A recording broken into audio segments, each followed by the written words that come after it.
This is our Forex blog for October 28th, 2011. And like most days, we really want to buy the strong currencies versus the weak and sell the weakest currencies versus the strong. Yesterday, the dollar was, without a doubt, the weakest currency. The Australian was the strongest. You can see that looking back at yesterday. Extremely weak all day. The Australian was strong. The euro was strong from about 8:30 to 2 o'clock.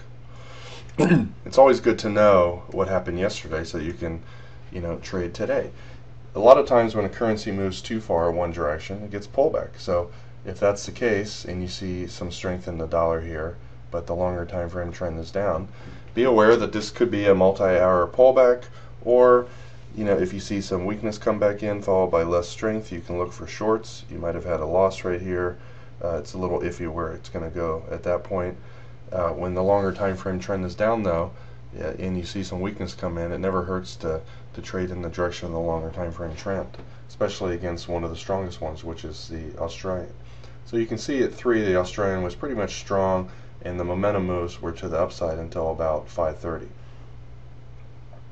The dollar had some strength, and all of a sudden at 3:30 became weak. So you can trade the Australian dollar short during that time, and you can see this currency made a move back to the hourly moving average, had a false breakout. As soon as it goes back underneath those lows, usually that's a pretty decent trade. And if you use our trailing stop, you got out of it with maybe about 10 pips profit. Pretty choppy day for the most part today, unless you really focus on the ones that are really moving one direction. For example, the CAD was really strong without any shadow of a doubt until about 6. Keep in mind that the weekly monthly trend is slightly down, but you could trade that against one of the most intensely weak, which was the Swiss. Anytime you see a lot of weakness followed by less time of strength, a lot of weakness, one bar of strength, it's pretty safe to assume that the weakness will come back. It did from 3:30 to 5:30, and then with intensity from 5 to 6. So this isn't a currency that we normally trade, but on choppy days like this, there's usually one pair that's very strong and stronger than all the rest, and one pair that's weak. So earlier today you could have bought the CAD Swiss. Let's look at this from about 2 to 6 o'clock.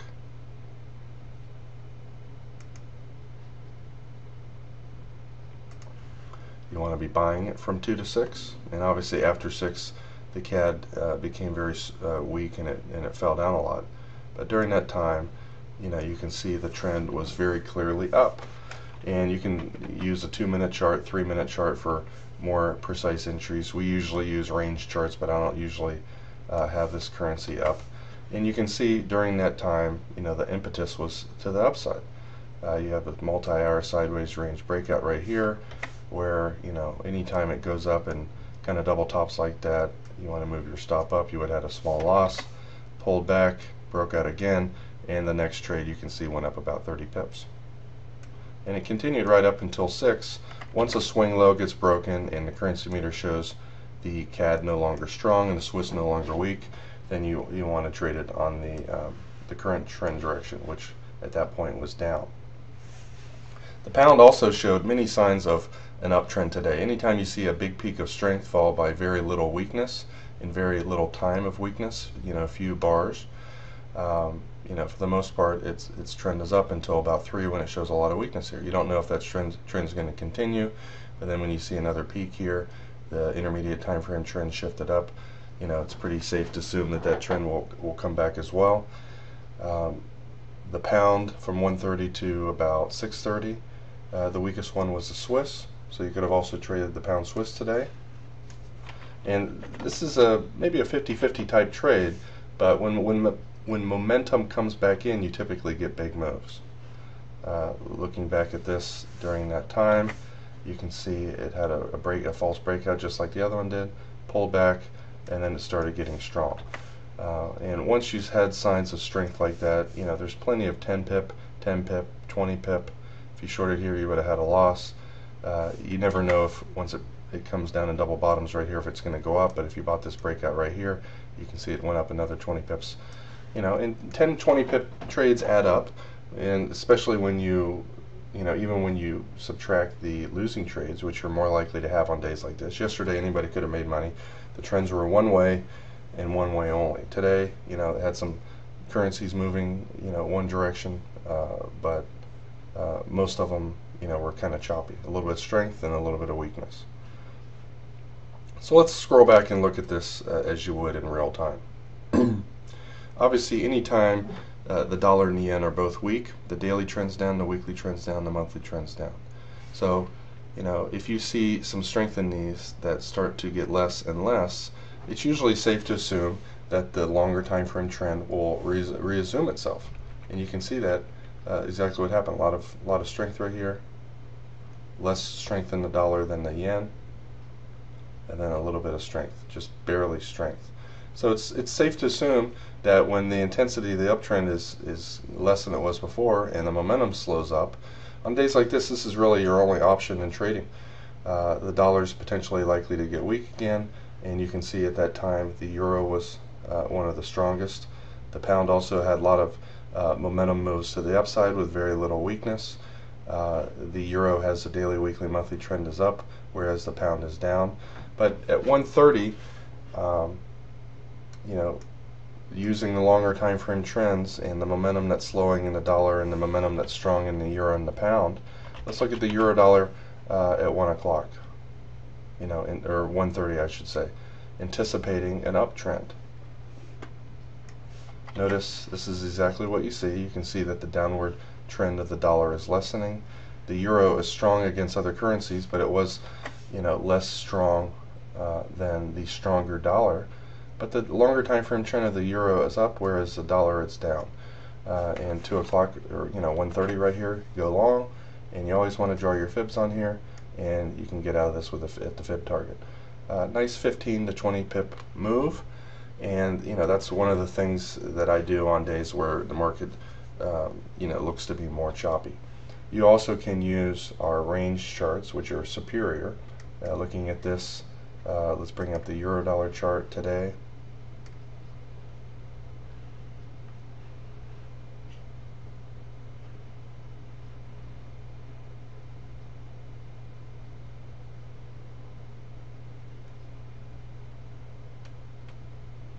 Here we had a currency that was kind of chopping around.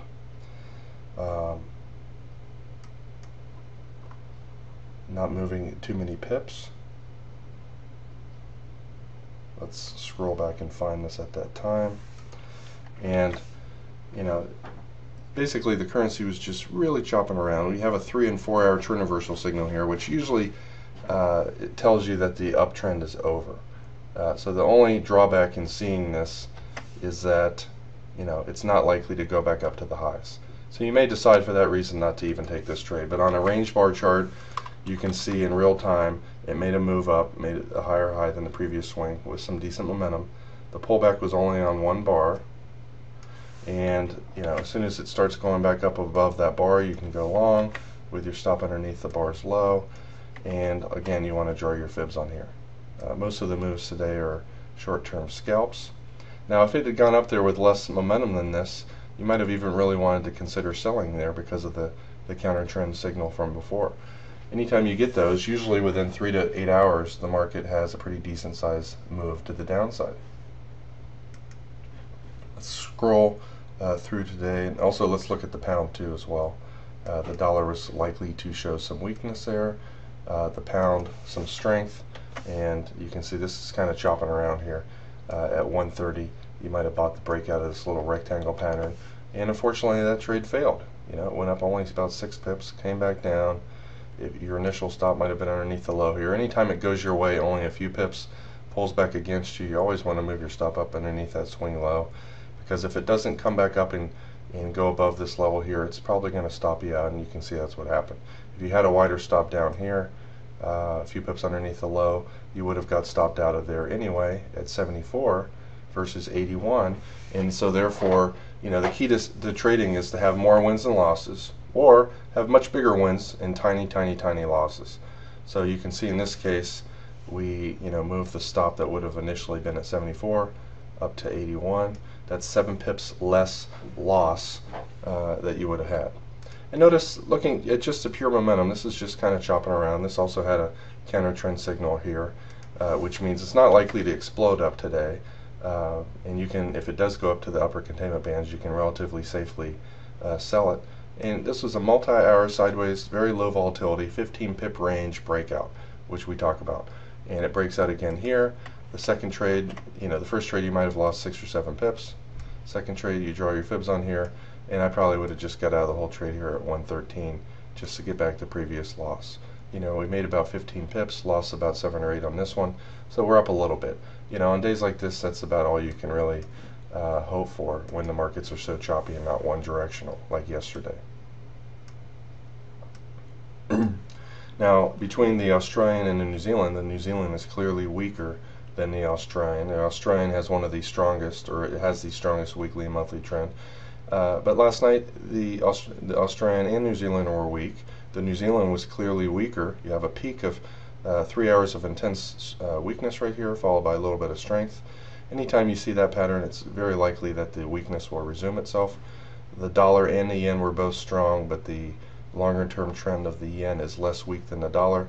So you see a lot of strength right here. That looks like the real-time strength is stronger than the dollar. So odds-wise, you might want to look for a New Zealand yen sell after midnight.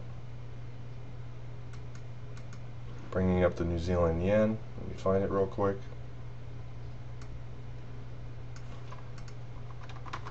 Notice also another advantage of this is you're trading with the longer term counter trend signal.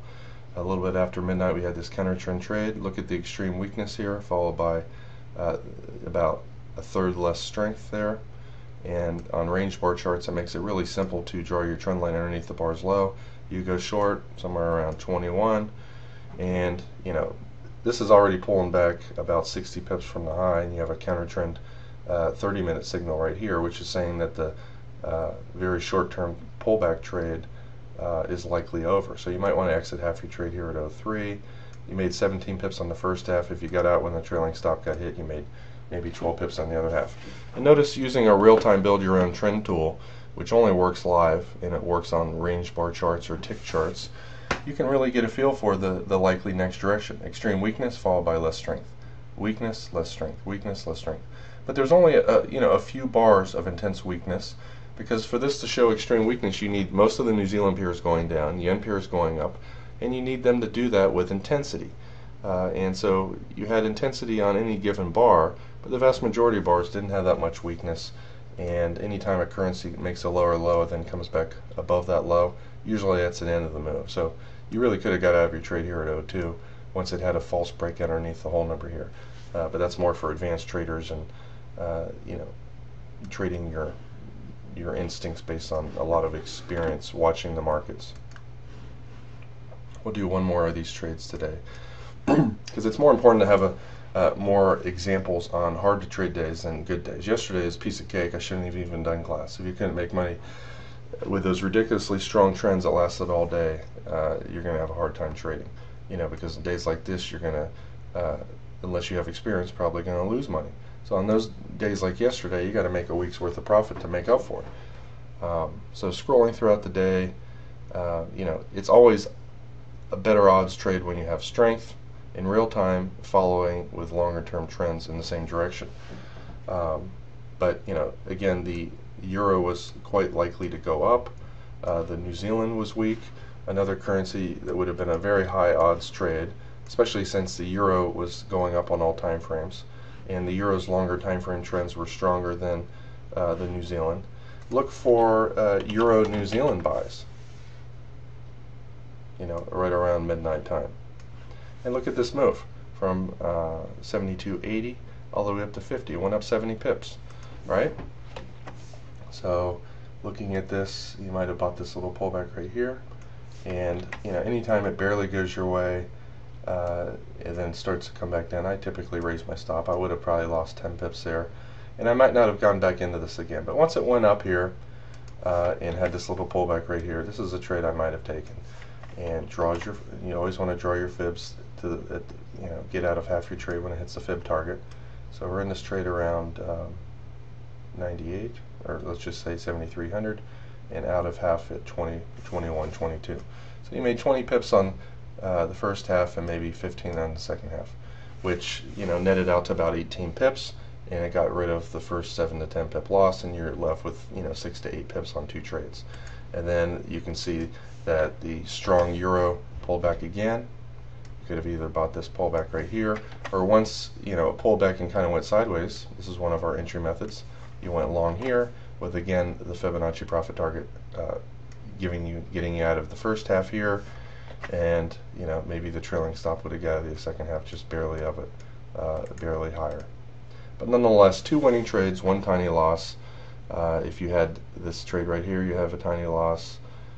If you would have got back in it again here, you probably would have stayed into it. It made a lot of pips on that trade.